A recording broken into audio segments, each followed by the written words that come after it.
विकसित भारत 2047 ये सिर्फ भाषण के शब्द नहीं है। इसके पीछे कठोर परिश्रम चल रहा है। देश के कोटि कोटि जनों के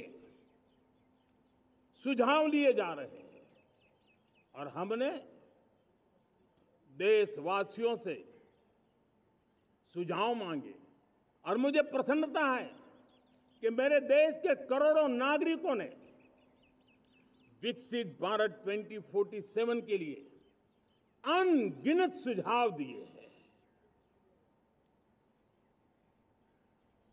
हर देशवासी का सपना उसमें प्रतिबिंबित हो रहा है। हर देशवासी का संकल्प उसमें झलकता है। युवा हो, बुजुर्ग हो, गांव के लोग हो, शहर के लोग हो, किसान हो, कामदार हो, दलित हो, आदिवासी हो, पहाड़ों में रहने वाले लोग, शहरों में रहने वाले लोग हैं। हर किसी ने 2047 में जब देश आजादी का 100 साल मनाएगा तब तक विकसित भारत के लिए अनमोल सुझाव दिए हैं। और मैं जब इन सुझावों को देखता था मेरा मन प्रसन्न हो रहा था। उन्होंने क्या लिखा? कुछ लोगों ने कहा कि दुनिया का स्किल कैपिटल बनाने का सुझाव हमारे सामने रखा। 2047 विकसित भारत के लिए कुछ लोगों ने भारत को मैन्युफैक्चरिंग का ग्लोबल हब बनाने के लिए सुझाव दिया। कुछ लोगों ने भारत की हमारी यूनिवर्सिटीज ग्लोबल बने इसके लिए सुझाव दिया। कुछ लोगों ने यह भी कहा कि क्या आजादी के इतने सालों के बाद हमारा मीडिया ग्लोबल नहीं होना चाहिए। कुछ लोगों ने यह भी कहा कि हमारा स्किल्ड युवा विश्व की पहली पसंद बनना चाहिए। कुछ लोगों ने सुझाव दिया भारत को जल्द से जल्द जीवन के हर क्षेत्र में आत्मनिर्भर बनना चाहिए।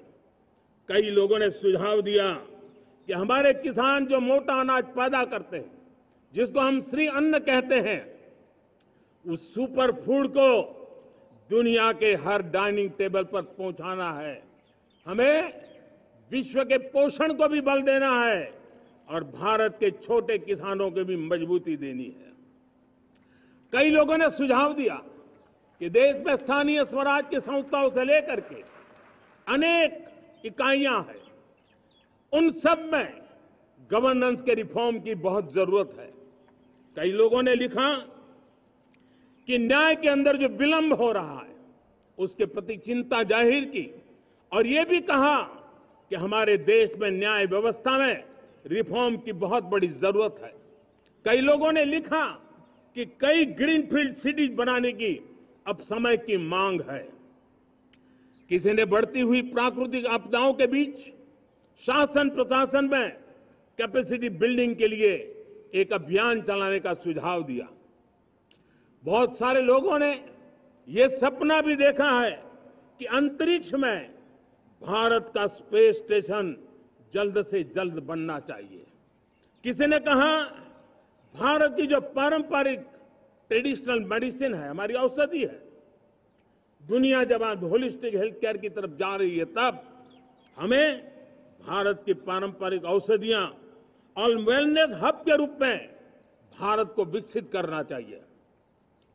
कोई कहते हैं कि अब देर नहीं होनी चाहिए, भारत जल्द से जल्द दुनिया की तीसरी सबसे बड़ी इकोनॉमी बनना चाहिए।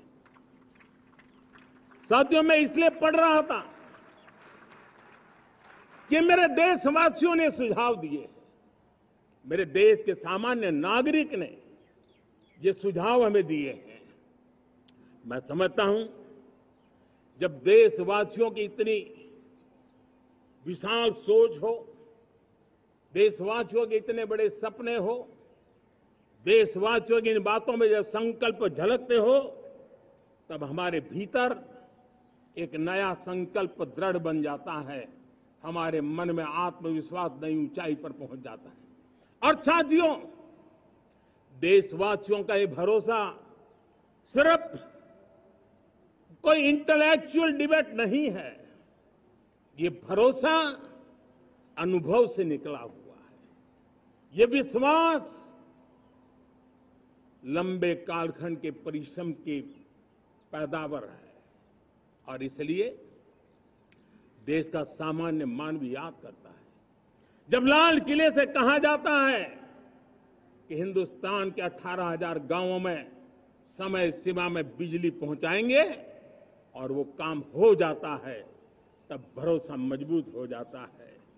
जब ये तय होता है कि आजादी के इतने सालों के बाद भी 2.5 करोड़ परिवार ऐसे हैं जहां बिजली नहीं है, वो अंधेरे में जिंदगी गुजारते हैं, 2.5 करोड़ घरों में बिजली पहुंच जाती है, तब सामान्य मानवीय का भरोसा बढ़ जाता है। जब लाल किले से स्वच्छ भारत की बात कही जाए, तब इस देश के अग्रिम हरोर पंक्ति में बैठे हुए लोग हो, गांव के लोग हो, गरीब बस्ती में रहने वाले लोग हो, छोटे छोटे बच्चे हो, हर परिवार के अंदर स्वच्छता का वातावरण बन जाए, स्वच्छता की चर्चा हो, स्वच्छता के संदर्भ में एक दूसरे को रोक टोकने का निरंतर प्रयास चलता रहे। मैं समझता हूं कि ये भारत के अंदर आई हुई नई चेतना का प्रतिबिंब है। जब देश के